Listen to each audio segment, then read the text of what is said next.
experiencers are reticent to come forward because this is a sacred experience that is hard to describe in our three-dimensional terms. So they don't often come forward readily.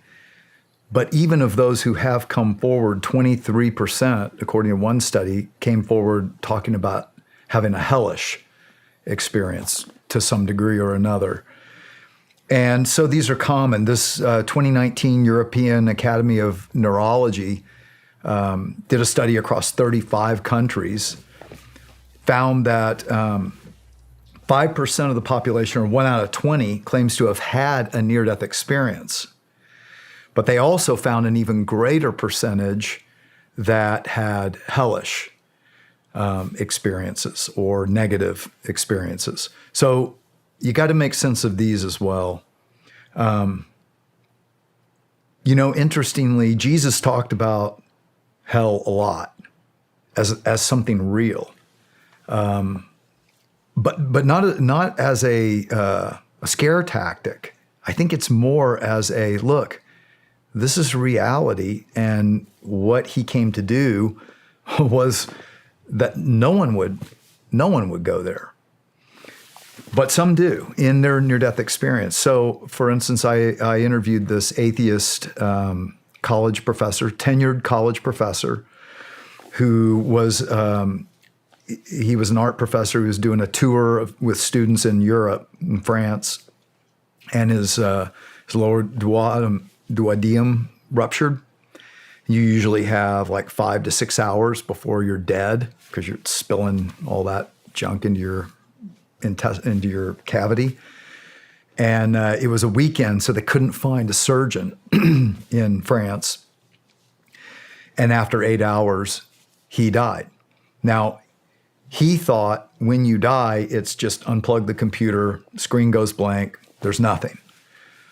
And that's not what happened. And instead, he said he was standing there by his bed. He felt the worst he had ever felt in his life. And suddenly he felt wonderful. And he doesn't even know he's dead. Like, he doesn't realize he's dead because he's sitting there thinking, something happened. I feel wonderful. And he feels these new senses. This group of people then come into the hallway.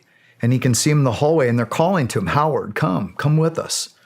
And he said, I'm sick. I need a surgeon. That's what he's been waiting for. And they said, oh, we know all about you. Come with us. Don't you want us to help you? We're going to help you. Come on, we've been waiting a long time. Come with us. Okay, so time out. I like to point out that not every near-death experience is as deep as others, like meaning all the elements. So there's an out-of-body experience and they're back in. Okay. Those can be interpreted in a million ways, right? A million worldviews can wrap around that. If Howard had at this point come back to his body and been resuscitated, his interpretation probably would have been, hey, it's all good. Atheists go to heaven. It feels great. It's nice people. Everything's good. But that's not what happened. So he starts to follow these people. And again, time and even distance, it doesn't work the same on the other side, which I don't fully understand that, except that by analogy, think about, from here to Austin, Texas, where I live, Nashville to Austin, it's a long way, right? It's a 2-hour flight. But what if I could think it and be there? How far is it now? Yeah. Right? Mm-hmm. All of a sudden, distance doesn't mean the same thing. So on the other side, so he couldn't tell, and he follows these people, and he starts to realize they're deceiving him. They're starting to mock him. They're cursing him. They're all these, and he starts to realize this is not good. And then he realizes he's in this darkness, and it keeps getting darker, and he tries to say, hey, I want to go back. And they're like, you're not going anywhere. And they start pushing and shoving, and he's he calls it a darkness that's darker than black. And I've heard people commonly say that. Jesus called it the outer darkness, where there will be weeping and gnashing of teeth, meaning like just, it's, I don't know, I guess just horrific. And that's what he experienced. And so he finally realizes he's being deceived by these creatures that he couldn't fully see completely, because they were kind of veiled. But now it's dark and he can't see them, but he can feel them, and they start to maul him. He starts to try to fight to get away, and they're having fun. So I've had him talk to me about this 4 times, and he starts to describe it. And then he says to me, I can't go any farther, because he had PTSD from it. Every single time And you interviewed him, he couldn't push past. Yeah, he can't. There's a certain point that he would say, "I can't go any farther because it's taken me a long time to." He had what vets would call PTSD, because it's real. It's more real than this, and I think that's a very important point to note. That what's ahead is better than the best we've experienced, but what's ahead is worse than the worst we've experienced too. And I believe that we are in a temporal, time capsule for a purpose. We are in a time of choosing. We're in a time of choosing. What kingdom do we want to be a part of? Is it me and my kingdom and I rule? Because as it turns out, that's what hell is. Hell is the creature wanting to play God. And it's dominate or be dominated. And that's what Howard realized in this place. It was really interesting, because he said, first of all, picture the worst prison scene. Like the worst. Years ago, I saw a movie, Midnight Express. You ever see that? No, I haven't. Turkish prison, just getting brutalized and raped daily and all kinds of, it's a pretty gruesome movie. That's what was going on.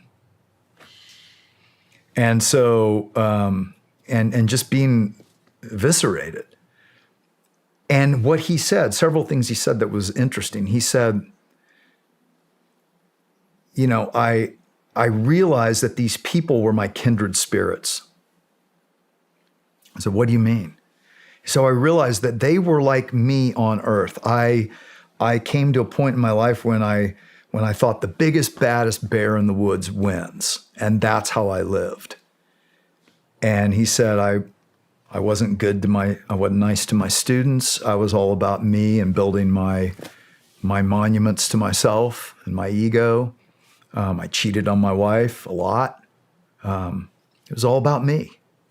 And he said, what I realized is that these people were like me on earth, but when the good was gone, it just spirals down worse and worse.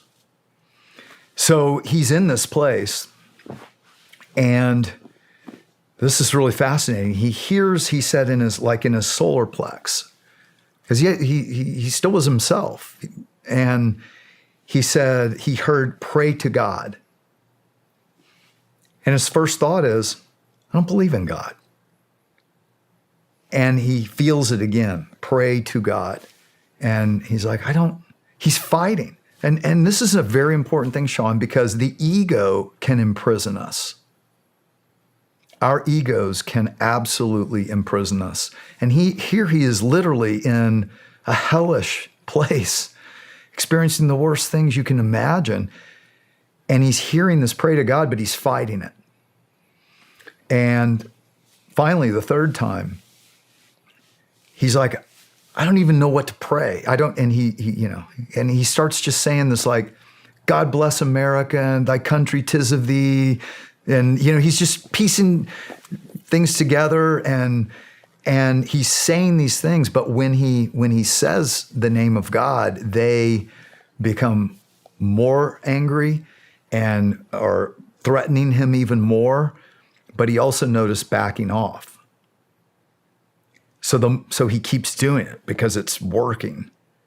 And then he ends up just alone there. And he said, For how long, I don't know. He said time doesn't work the same. It could have been decades. But he was just thinking about his life. And he was thinking about, how, again, on the other side, truth is truth. There's no hiding. And he's like, this is who I become. This is what I deserve. But at the same time, he didn't want that. And he hears in his soul the song he heard when someone took him to church as a kid, Jesus Loves Me. And he couldn't remember anymore except Jesus loves me. And he had this thought, and he now thinks God was even in that trying to reach him. In this battle he's having in his own spirit, even then. And he finally gets to the end of himself. We all have to hit rock bottom before we look up. That's a famous recovery principle. Some different people have different rock bottoms, but many times we have to hit rock bottom before we look up. And Howard said to me, my rock bottom was low. And he cries out, he thinks to himself, even if Jesus does exist, why would he care about me? I've been so horrible. But in desperation, he just cried out, Jesus, save me.